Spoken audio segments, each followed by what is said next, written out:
Good day, ladies and gentlemen, and thank you for standing by. Welcome to the first quarter 2025 Halliburton Company earnings conference call. At this time, all participants are in a listen-only mode. After the speaker's presentation, there will be a question-and-answer session. To ask a question, you will need to press star 11 on your telephone keypad. At this point, I would like to turn the conference over to Mr. David Coleman. Sir, please begin. Hello, and thank you for joining the Halliburton first quarter 2025 conference call. We will make the recording of today's webcast available for 7 days on Halliburton's website after this call. Joining me today are Jeff Miller, Chairman, President, and CEO, and Eric Carre, Executive Vice President and CFO. Some of today's comments may include forward-looking statements reflecting Halliburton's views about future events. These matters involve risks and uncertainties that could cause our actual results to materially differ from our forward-looking statements.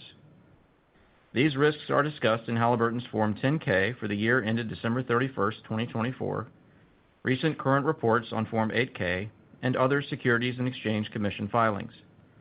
We undertake no obligation to revise or update publicly any forward-looking statements for any reason. Our comments today also include non-GAAP financial measures. Additional details and reconciliation to the most directly comparable GAAP financial measures are included in our first quarter earnings release and in the quarterly results and presentation section of our website. Now, I'll turn the call over to Jeff. Well, thank you, David, and good morning, everyone. I'll begin today's discussion with our highlights from the first quarter. We delivered total company revenue of $5.4 billion and adjusted operating margin of 14.5%. International revenue was $3.2 billion, a decrease of 2% year over year due to lower activity in Mexico. Excluding Mexico, international revenues grew by mid-single digits. North America revenue was $2.2 billion, 12% lower than the first quarter of 2024. Finally, during the first quarter, we generated $377 million of cash flow from operations, $124 million of free cash flow, and repurchased approximately $250 million of our common stock. Before we take a closer look at our geographic results, I'd like to take a moment and talk about the macro environment for oil and gas. The last 3 weeks have been highly dynamic as the trade environment injected uncertainty into markets, raised broad economic concerns, and along with faster-than-expected return of OPEC production, weighed on commodity prices. These market forces impact us all, but here's what I know to be true. First, oil and gas will play a fundamental role in global economic growth and prosperity. Second, the world is consuming more oil and gas than ever before. And finally, decline curves are real, and in many basins significant.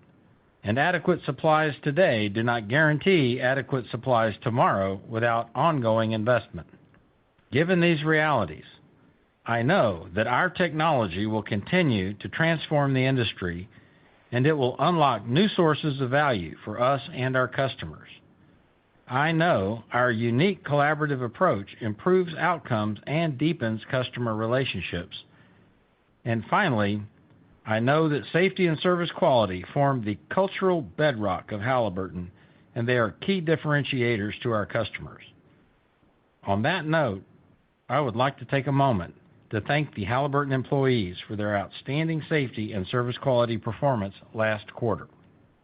I firmly believe that despite recent pressures on the energy macro, Halliburton's consistent focus on technology, collaboration, and service quality execution create value for our customers and drive long-term success for Halliburton under any market conditions. Turning to our results, I'll begin with the international markets, where Halliburton delivered solid quarterly revenue of $3.2 billion. As I look at the balance of this year, while our overall international outlook has not materially changed, it is reasonable to assume that there is more risk embedded in our outlook today than 3 months ago. As a result, I expect our year-over-year international revenue to be flat to slightly down. Our Q1 international tender activity remains strong. Halliburton won meaningful work extending through 2026 and beyond. customers awarded Halliburton several contracts that demonstrate the strength of our value proposition and the power of our service quality execution. Shell awarded Halliburton significant scopes of work this quarter, including development and intervention work for Gato de Mato in Brazil and exploration work in Suriname and West Africa. Halliburton also won additional integrated offshore exploration work with another major in Suriname. These integrated offshore contracts rely on Halliburton's advanced technologies, like our intelligent completions and comprehensive directional drilling technology, including the iCruise and Logix drilling automation and remote operation platform, among multiple other well construction, reservoir evaluation, and intervention product lines. Furthermore, I expect that projects like these, awarded based on the demonstrated execution of our value proposition, will be the core of how Halliburton wins integrated work with customers. Our value proposition to collaborate and engineer solutions to maximize asset value for our customers resonates with customers and is directly tied to our company culture. It is core to our competitive advantage, and I am pleased it is winning in the marketplace. In addition to these offshore examples, our international growth engines also delivered in Q1. Over the next several years, we expect these engines, unconventional, artificial lift, intervention, and directional drilling, to grow faster than other parts of our business. To give you a few examples of our progress in these areas, in unconventionals, we mobilized Zeus equipment to the Middle East and expect trials in the near term. In artificial lift, we were direct awarded new offshore work in Ghana, and we expect strong double-digit international growth in this product line in 2025. In intervention, we closed the acquisition of Optime Subsea, a technology we expect will transform deep-water interventions. And finally, in directional drilling, with our partners, we delivered a first closed-loop automated drilling system and drilled a well with it in Norway. Then we did it again in the Middle East. To summarize international markets, we had a solid start in 2025. Our first quarter contract awards add visibility and give me confidence for this year and beyond. Our growth engines are strong, and my discussions with customers tell me we are focused on the right things: collaboration, execution, and technology, and I am confident in the future of our international business. Turning to North America, our first quarter revenue increased 1% sequentially.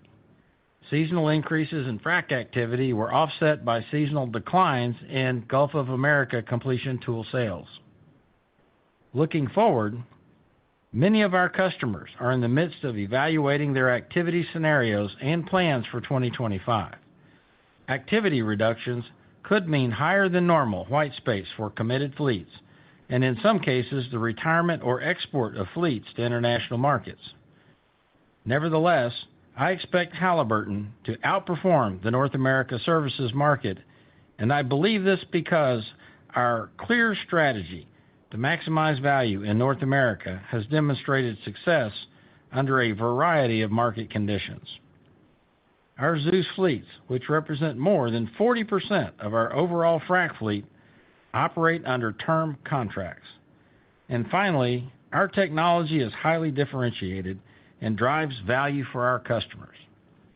Halliburton's recognized leadership was on display recently when, in partnership with our customer Range Resources and others, we were honored to host Secretary of the Interior Doug Burgum on a field visit in Pennsylvania. The visit featured our Zeus electric frac equipment, which we proudly build in Duncan, Oklahoma, and demonstrated the industry's ability to deliver reliable and affordable energy in the United States and around the world. We were pleased to host Secretary Burgum, and I was energized by his vision and support for advancing American energy. I am also excited by the adoption of our latest technologies, which are a cornerstone of our strategy to maximize value in North America. In the first quarter, we achieved a significant milestone with the successful completion of the first closed-loop, autonomous fracturing operation in the world. To put it plainly, closed-loop means that the Zeus platform utilizes real-time feedback from the reservoir that directs pump activity to control where water and sand are placed, all without human intervention, effectively reading and responding to the reservoir. I expect that this technology, known as Zeus IQ, will change the game in unconventionals. I believe Zeus IQ provides customers both the measurements and controls critical to their journey to improve productivity and production per lateral foot. I am excited about the future of this technology, and we have several other deployments now underway. I would like to thank our Zeus IQ customers for sharing our vision and bringing this technology to the forefront. We look forward to our continued collaboration to improve asset performance with this unique technology. To finish my thoughts on North America, our strategy to maximize value is unchanged. This strategy means we focus on returns, not share. Our plan is to retire or reallocate equipment rather than operate at uneconomic levels. We focus on safety, service quality, and efficiency. We maintain equipment and invest in training. I am confident that our customers value our execution, and it differentiates Halliburton in this market. We lead technology innovation in North America, which means we develop technologies that maximize the value of our customers' assets and deploy them at scale. Before I turn the call over to Eric, let me close with this. I am confident in our strategy to maximize value in North America, drive our growth engines internationally, and deliver technology that creates value for our customers and Halliburton. I expect Halliburton generates solid free cash flow in 2025, and we are on pace to return at least $1.6 billion of cash to shareholders through buybacks and dividends. With that, I'll now turn the call over to Eric to provide more details on our financial results. Eric? Thank you, Jeff, and good morning. Our Q1 reported net income per diluted share was 24 cents. Adjusted net income per diluted share was 60 cents. Total company revenue for Q1 2025 was $5.4 billion, a decrease of 7% when compared to Q1 2024. Adjusted operating income was $787 million, and adjusted operating margin was 14.5%. During the quarter, we recognized a pre-tax charge of $356 million as a result of severance costs, impairment of assets held for sale and real estate, and other items primarily related to legacy environmental reserves. We expect our cost rationalization efforts to be supportive of our margins going forward. Now turning to the segment results. Beginning with our completion and production division, revenue in Q1 was $3.1 billion, a decrease of 8% when compared to Q1 2024. Operating income was $531 million, a decrease of 23% when compared to Q1 2024, and operating income margin was 17%. These results were primarily driven by decreased pressure pumping activity and lower completion tool sales in the Western Hemisphere. In our drilling and evaluation division, revenue in Q1 was $2.3 billion, a decrease of 6% when compared to Q1 2024. Operating income was $352 million, a decrease of 12% when compared to Q1 2024, and operating income margin was 15%. These results were primarily driven by decreased activity in Mexico and Saudi Arabia. Now let's move on to geographic results. Our Q1 international revenue decreased 2% year over year. Europe-Africa revenue in Q1 was $775 million, an increase of 6% year over year. This increase was primarily driven by improved activity across multiple product service lines in Norway and higher well construction activity in Namibia. Middle East Asia revenue in Q1 was $1.5 billion, an increase of 6% year-over-year. This improvement was due to higher activity across multiple product service lines in Kuwait and improved completion and production performance in Saudi Arabia. Latin America revenue for Q1 was $896 million, a 19% decrease year-over-year, primarily due to lower activity across multiple product service lines in Mexico. In North America, Q1 revenue was $2.2 billion, a 12% decrease year-over-year.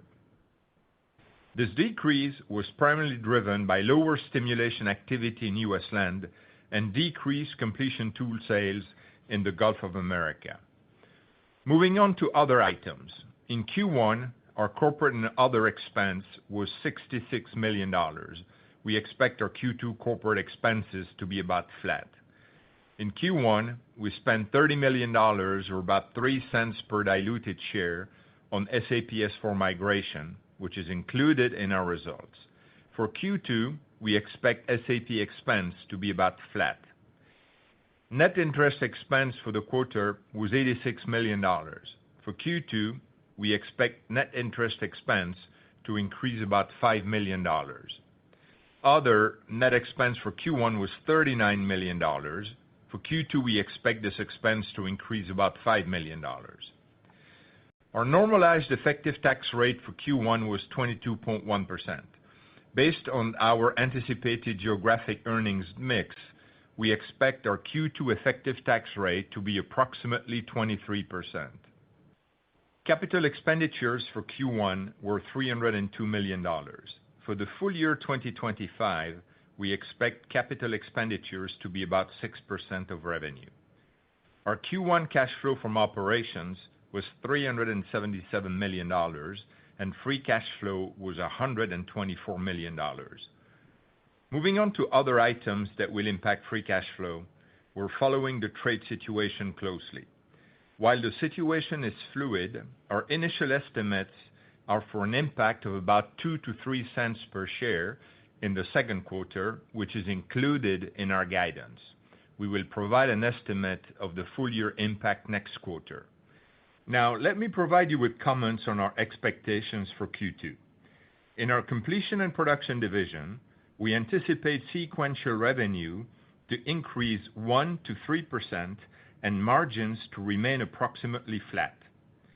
In our drilling and evaluation division, we expect revenue to be flat to down 2% and margins to decline 125 to 175 basis points, primarily due to the seasonal roll-off of software sales and higher mobilization expenses related to contract startups.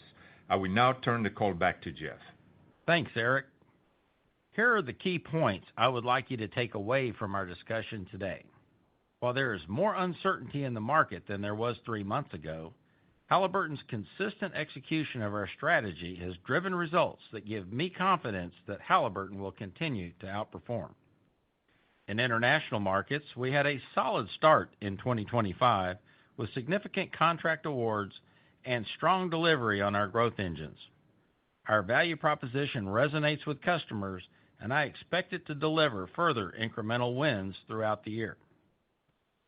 In North America, we have expanded our technology leadership with the Zeus IQ closed-loop autonomous frac system.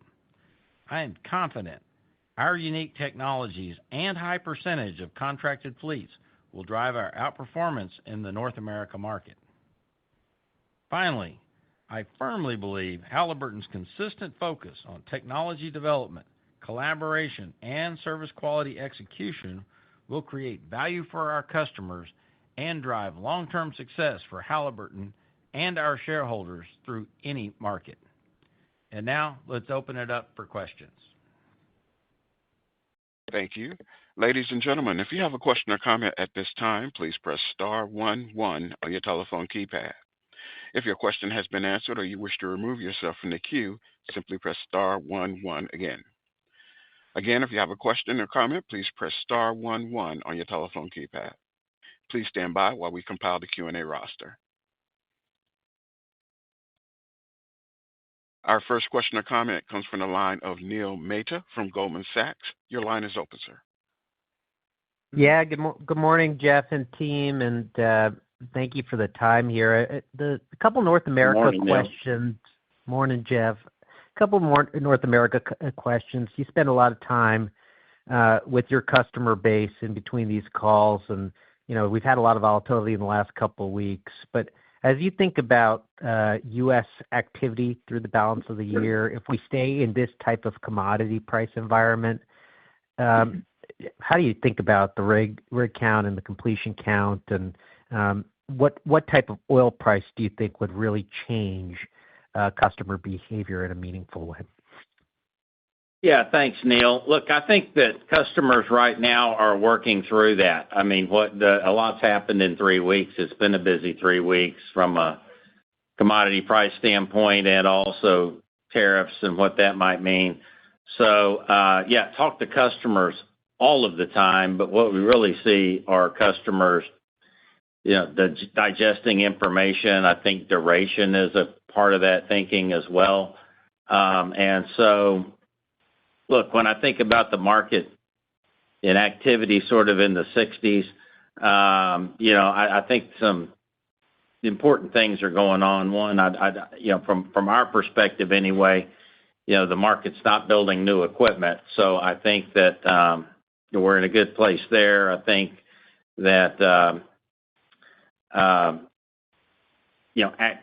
activity itself, if it slows down much, starts to have production impact as well. And I think that's a bit of a governor on, what does activity do? I think we're in some sort of range here, and it's not. Look, I think it'll get digested, but the types of operators in North America are biased to working through things, I think, largely today, as opposed to what we've seen in the past. And I think that, much of a decline in activity then is sort of underpinned pretty quickly by its impact on production. Thanks, Jeff. We'll see E&P's report in the next couple of weeks. We'll definitely be asking the same question. And then you mentioned Mexico a couple times in the prepared remarks, and it had impacts on margins, it looks like, in both C&P and D&E. So just give us a lay of the land there. How do you think about the trajectory over the course of this year into 2026, and do you see a path to resolution? Yeah, thanks. And look, and I was just there meeting with Victor Padilla, the new CEO, and have spent some time with them. Clearly not settled at this point as we look forward. And I think they have a plan, but I also think that it's going to be tough for a while. And I say tough for a while. I don't see immediate recovery in Mexico, just as the new administration and Pemex themselves work through what does all of this mean. But I do know this, and what's very important is oil and gas to the economy of Mexico. And so I do expect they find their footing at some point. It's too early to call when that point is. But I do think the decline rates are pretty meaningful in that market, and I think that that's going to drive recovery. I wish I were clearer around the timing on that, Neil, but I do believe they're working through what plans are, but obviously the execution of those plans are dependent on a range of things, including kind of what the market does and what the performance does. Okay. Thanks, Jeff. Appreciate the comment. Thank you. Our next question or comment comes to the line of David Anderson from Barclays. Your line is open. Great. Thank you very much. Jeff, maybe start with a question on Saudi. There's a little bit of some moving pieces in there. The stimulation was up, drilling and well construction down. Do you see Saudi growing in the Halliburton portfolio this year? There are a number of tenders for Jafurah to be announced. Is that the big swing factor for the year? Could you just talk about that within the context of flat international for the year, please? Thank you. Sure. And I think that, number one, Saudi is a huge market. And we expect growth for our portfolio in 2025 in Saudi, just to be clear. I think there's some exciting opportunities. You mentioned one of them, but there are others. We do a lot in that market. certainly in Jafurah, but beyond Jafurah. Like our performance there, like the opportunity to put technology to work there, both in unconventionals and other parts of the market. And so, I think when I think about Saudi, that's one of those places where we are going to grow in those growth engines, and we see where we have unique strength in those growth engines, whether it's unconventionals, intervention, and artificial lift. See all three of those positively in Saudi as well. So hope that clarifies that. That's helpful. So good to see some positive stuff. I know a lot of concerns on the North American side. Eric, I want to ask you a bit more about the margin progression. Margins came down this quarter in both segments below the guidance that we were expecting. You're looking towards second quarter, they're coming down again. Usually, first quarter is the bottom. How are you thinking about kind of margin progression through the rest of the year? I'm particularly thinking about the context of white space in North America, particularly on, I think most of your equipment is locked down, but help us understand kind of how you're thinking about margins and maybe where we could exit the year from here. Thank you. Yeah, so let me start with giving you a bit of a walkthrough from Q1 to Q2, and then I'll give you a little bit of color on the full year margins by division. So if we look at Q2, as we guided starting with the C&P division, we're looking at fairly flat revenue in North America, but a pickup in our international business for the C&P division. Margins flat. Keep in mind as well that includes the tariff impact. When we look at tariffs, we kind of mentioned on the prepared remark a 2 to 3 cents impact. About 60% of that is in the C&P division. 40% of that is in the D&E division. So that's for C&P. On the D&E side of the business, it is really, if you look at Q2 over Q1, we're basically dropping about $40 million in profits. And that can be explained fairly specifically. We have about $10 million in tariff, $20 million in mobilization, and that is incremental mobilization costs over Q1 as we get geared up for growth in the second half of the year in quite a few of the regions. And then we have $10 million. That's a mixed issue with our software business coming down in Q1, our drilling business coming back up a bit, but the delta of that is about $10 million. So I think what's important to realize for the Q2 guidance is that the guidance is really not new run rate, is really a couple of specific items. If we think about the second half of the year, to kind of give you some color there, we're at this stage forecasting that our second half 2025, the margin levels in Q3 and Q4 will be in the same zip code as they were in 2024. So that's kind of for D&E. If we look at C&P, we're not going to guide the year. The international business for C&P is about 40% of our business, 60% in NAM.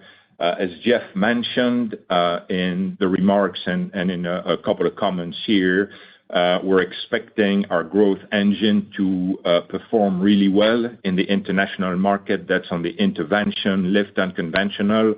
A lot of these growth engines sit in the C&P division. For the North America business, it's a bit less clear as we explained in the prepared remarks. So, yeah, maybe I'll add some color because specifically regarding North America, I think I do mean that the customers are still digesting what precisely that means and at what price range, and duration of commodity price. But that being said, we have a different looking customer base today than we've ever had in the past, particularly given the Zeus, not only the contract terms, but the who it works for and the what it's able to do. I also know from a technology perspective that there's a lot of demand for the technology that we have. And we really have a different operating model than we've had going into any other period of time. Given just the ability to mob up, down, to take a clear view on what's really required to perform the services and the automation continues to take cost out of the process for us. So again, a lot of digesting of data going on, but I think from our perspective, in a really strong position, certainly relative to the market. Great. Thank you, Jeff and Eric. Thank you. Our next question or comment comes from the line of Arun Jayaram from J.P. Morgan. Your line is open. Yeah, Jeff, good morning. Jeff, I wanted to maybe see if you could elaborate on what you're seeing internationally. You highlighted how it's possible that international spending is down a little bit year over year, which is maybe a little bit softer than your previous outlook of relatively flat, with obviously Mexico being a headwind. With OPEC, clearly bringing on some barrels, could you talk to us what parts of the non-OPEC food chain do you expect to see maybe some spending, impacts? Yeah, look, let me just start with how we see international with a little more specificity, and when I think about our operating plan today, it looks flat. I mean, sans Mexico. And then overall, overall looks flat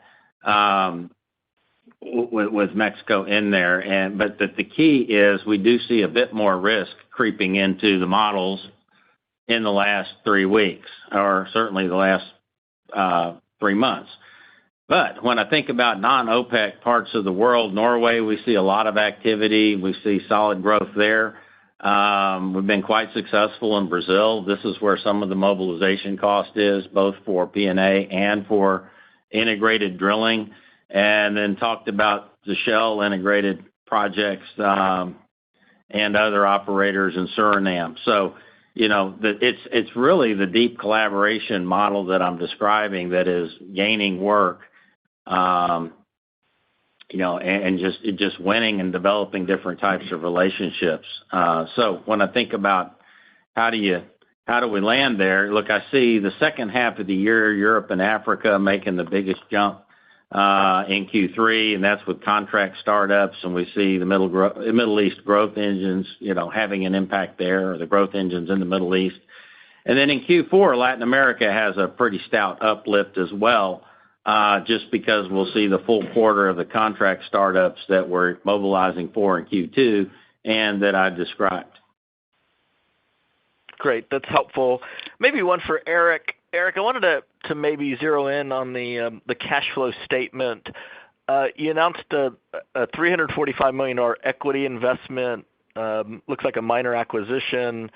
So I was wondering if you could describe those two. Plus, you had about a $350 million outflow in other operating items. So maybe you could give us a little bit of color on those items in the cash flow statement. Yes. So there was one, to start with the investing activities, there was one that was related to the Optum acquisition that we commented on. The second number, the 345, relates to an increase in ownership in VoltaGrid, and I'll let Jeff elaborate on this one. Going back to the operating activities, the big item that you see in other operating activities is actually the combination of the typical, incentive payout, cash tax payments, etc., but also the cash portion of our restructuring charge in Q1. Got it. That's helpful. Thanks a lot. Yeah, and I would just say with respect to the increased position in VoltaGrid this quarter, look, we like the power business. We have a front row seat through our exposure in the VoltaGrid investment, but we also see many other exciting opportunities for us in that space. But want to be crystal clear, we're very prudent, and it's one step at a time for us. Great. Thanks a lot, Jeff. Yeah. Thank you. Our next question or comment comes from the line of Roger Reed from Wells Fargo Securities. Your line is open. Yeah, thank you. Good morning.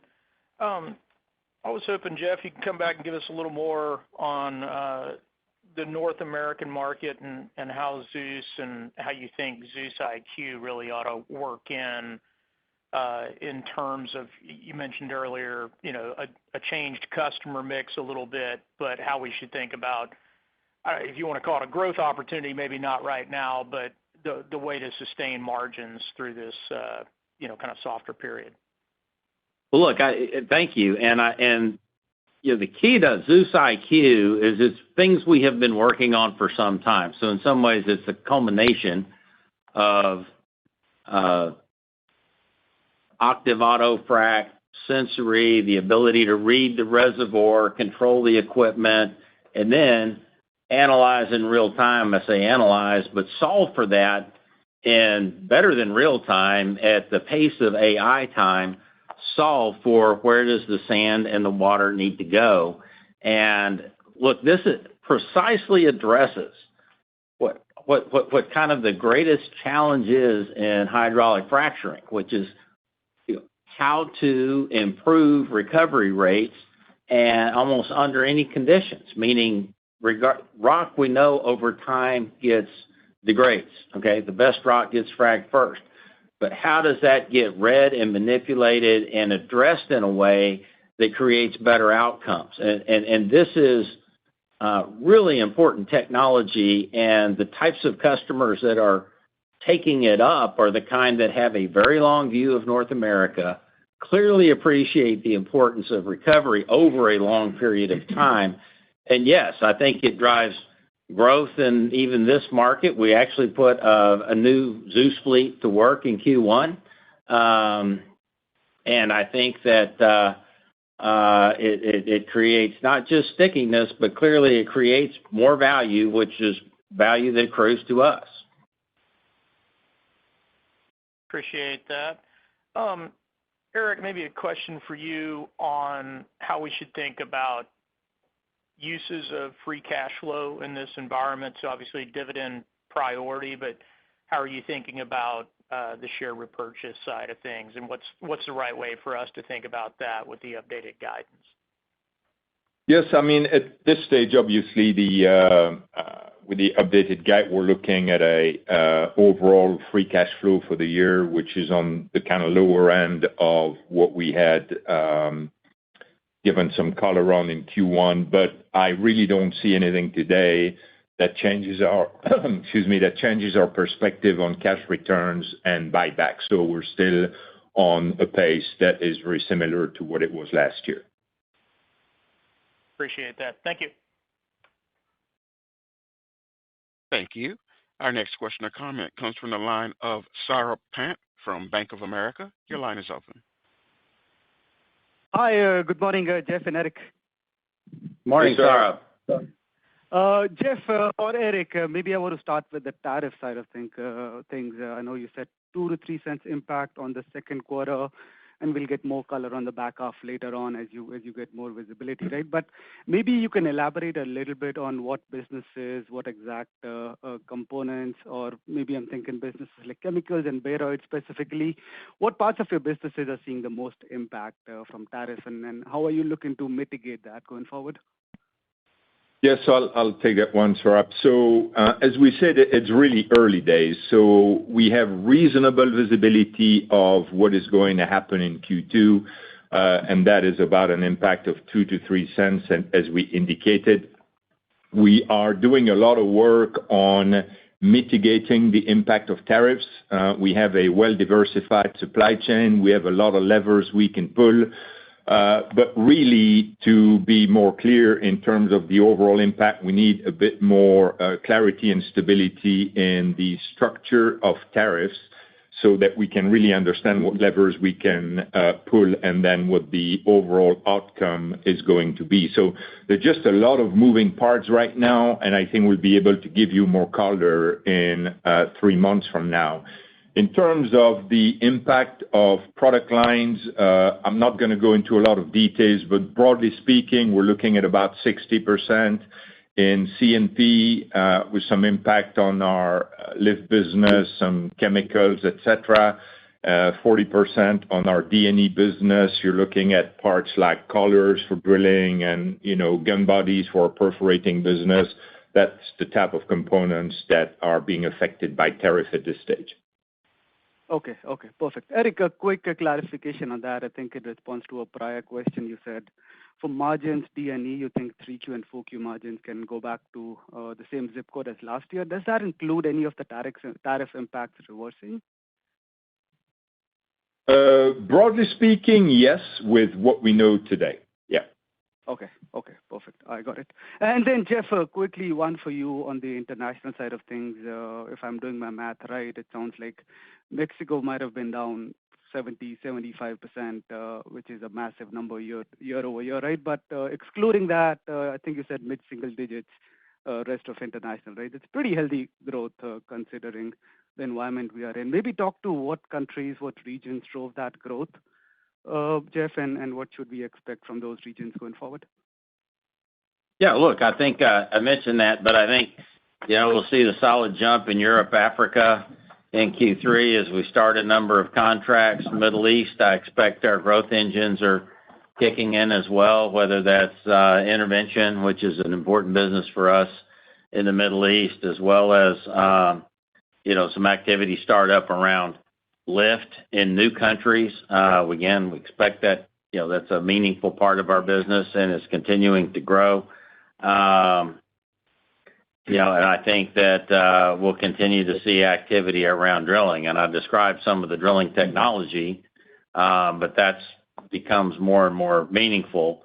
And then in Q4, we really see Latin America making a big step up. And again, very focused in Brazil, Argentina, a number of places where we have very strong business. So I would say that, Mexico certainly is the outlier, but very excited about our business and the type of, it's really the strategic approach that we have around collaboration and maximizing asset value, which, aligns us very well with our customers, creates opportunity for us. I expect we'll see more growth in the North Sea, maybe even outside of the,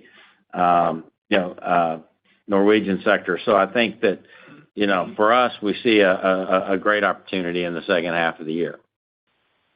Okay, fantastic. No, it's good to see that that momentum continue, Jeff. Okay, I'll turn it back. Thank you. Thank you. Thank you. Thank you. Our next question or comment comes from the line of Scott Gruber from Citigroup. Your line is open. Yes, good morning. Morning, Scott. Hey, Scott. Morning.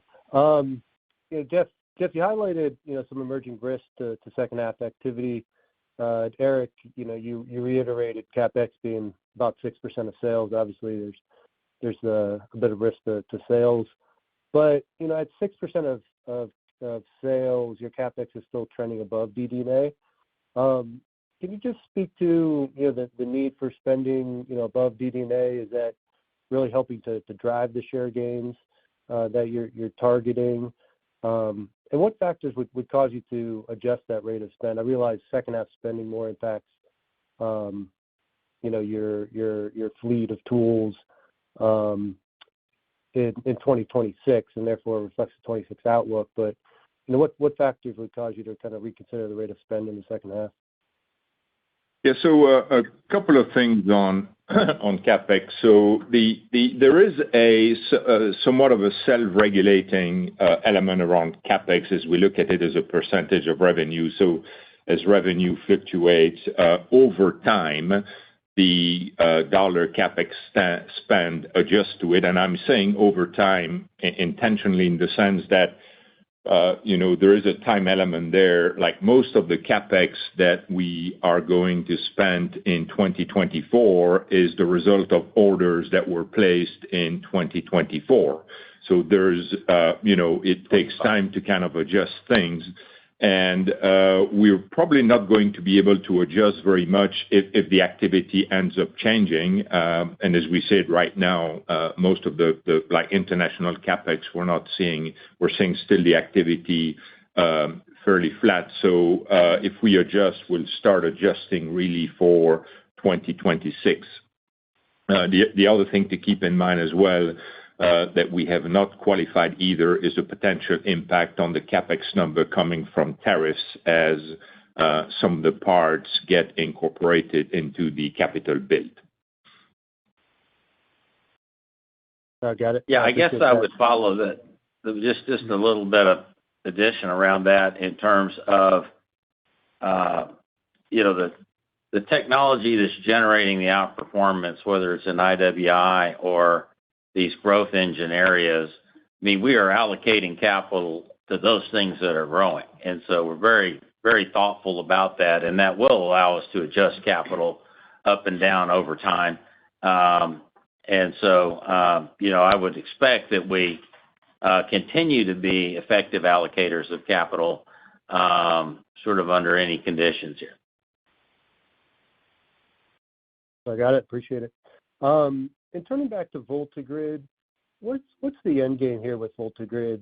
Do you intend to just keep it as an equity investment, or are you interested in ultimately becoming the majority owner? And do you see benefits to HAL being the majority owner? Could you help accelerate the capture of non-oil field work, more data center contracts, more industrial contracts? Is there an international expansion angle that you could push forward as majority owner? Just kind of how do you think about that investment longer term? Yeah, look, in my view, that's optionality. And so, not predetermined on any direction. And I want to be clear that we're not. But again, that's, one avenue that we're looking at, that we're participating in now. Obviously, I think that's an opportunity for growth. Over time, we're going to address it prudently. As I said, we look at lots of options, not just that by any means. And we also are, clear around what's strategically, where does that distributed power go, as opposed to, is it one area or another? I think there are multiple areas that, demonstrate some growth. But just, chasing after the thing of the day, we're really, really careful not to do those things. And so, again, prudence and sort of the kinds of things we do at Halliburton are always going to be deeply thought out and have an executable, clear strategy around it. And right now we see, a lot of opportunity broadly in that area, and we want to keep those options wide open. Yeah, I appreciate the color, Jeff and Eric. Thank you. Yeah. Thank you. Thank you. Thank you. Our next question or comment comes from the line of Derek Podhaizer from Piper Sandler. Your line is open. Hey, good morning. I just wanted to ask about your outlook for the gas basin activities. Maybe just if you could expand on how your conversations have progressed over the last 3 months. Just trying to think about the equipment market to service those areas. I mean, we still have LNG takeaway, powering the AI movement. Maybe just some overall comments around how you're seeing the gas markets progress now. Yeah, look, I'm positive on the gas markets for sure. And I think that, the structural change that you described, both power demand and LNG exports, will continue to structurally drive more demand, which is going to increase activity in the gas markets. And I've had, dialogue with gas operators. They certainly like the price where it is, better than where it had been. We've come a long way. The strip today, or at least the current price today, is, moving around, but I think some of that's as a result of a lot of the digestion of data that's coming at a high rate is having an impact on that. None of that changes, though, the structural demand for gas, which clearly is the most reliable, scalable, and affordable form of power. And, so I think we'll continue to see improvement there. But like I've said for many quarters, I'm not going to pick the date that we see the inflection, but we have had more inbounds from gas operators than we've had in some time. Got it. No, that's helpful. And this might be more of a bigger picture question, but I was thinking about last year when we were talking about the international cycle. You talked about Halliburton being better positioned than last cycles, talked about artificial lift chemicals. I mean, now we have deep water offshore starting to pick up. So maybe if you could spend some time talking to us about Halliburton's position attacking this offshore cycle versus prior offshore cycles, just given the the commentary you laid out in the release and on the call it's pretty strong. Your outlook seems pretty constructive. So maybe just some thoughts around your position this time around than prior cycles. Yeah, look, I think it's technically we're in a much better place than any other cycle, and that's why I described we're winning offshore exploration, integrated offshore exploration work. Really, all of the contract wins I described are offshore projects, some development, some exploration. And I do that just to demonstrate from an example perspective. There are others. How technical we are and why we are competing so well in the offshore space. That's one. And then second, the value proposition is really meaningful internationally or in deep water because the stakes are much higher. The alignment's much more important. The type of ways we work and plan together with our customers. The clarity around asset value, creating asset value for our customer creates amazing alignment. And culturally, we are aligned around delivering that, which gives customers a lot of confidence that we're going to show up and do the best thing for them. We're going to be aligned with them. And so those two things put us in a very different position internationally and in deep water. And for that reason, I am optimistic around where we sit and how we will perform. Great. Appreciate the color. I'll turn it back. Yeah. Thank you. Thank you. Our next question or comment comes from the line of Doug Becker from Capital One. Mr. Becker, your line is open. Thank you. Eric, I wanted to circle back to your comment that second half 25 D&E margins would be in the same zip code as second half 24. If I'm interpreting that correctly, might imply about 300 basis points of margin improvement from the second quarter. So wanted to make sure I got that right. And if so, that still seems pretty aggressive, even trying to take into account the unique Halliburton growth drivers and just some seasonal improvement. So anything you could expand on the drivers there? No, you are correct. That is what I said. And again, you're looking at a significant impact from mobilization in Q2, and we're mobilizing equipment because we have one additional work. So all of that kind of go together. We'll have less cost as we get into the second half of the year.